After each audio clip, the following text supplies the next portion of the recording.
কেমন আছো বন্ধুরা? নিশ্চয়ই ভালো আছো। এই যে দেখতে পাচ্ছ, আমি পটল খুব পছন্দ করি। পটল এমন একটা সবজি যেটা কিডনির বান্ধব।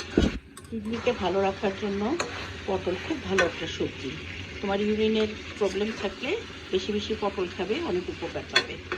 আজকে আমি এই যে একটু আলু, পটল আর এই যে রুই মাছ দিয়ে একটা তরকারি রান্না করছি। এটা খেতে খুবই সুস্বাদু। নামানোর আগে ধরো একটু সামান্য জিরার গুঁড়া আমি ইউজ করব, সচরাচর করি না, কিন্তু এই তরকারিতে একটু করতে হয়। তো এটার মধ্যে এই মাছ, আলু আর পটল কষিয়ে গরম পানি দিব। গরম পানি দিলে তোমার তরকারিটা সুন্দর মতো সেদ্ধ হবে আর মজা হবে। গরম পানি ইউজ করলে তরকারির স্বাদ বেড়ে যায়। আমরা সবসময় ঠান্ডা পানি দিই।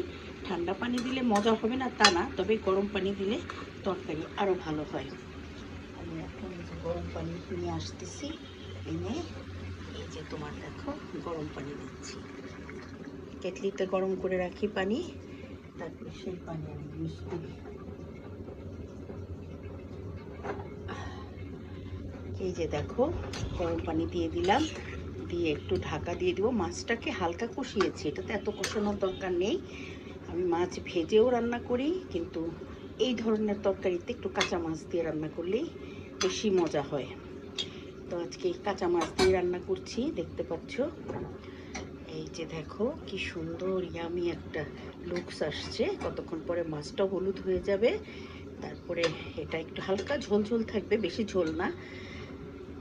এটা দিয়ে আজকে আমাদের লাঞ্চের একটা আইটেম হবে। আর এখানে হচ্ছে গিয়ে তোমার আরেকটা জিনিস রান্না হচ্ছে, সেটা হচ্ছে এই যে গরুর গোশ। এটা ভুনা হবে।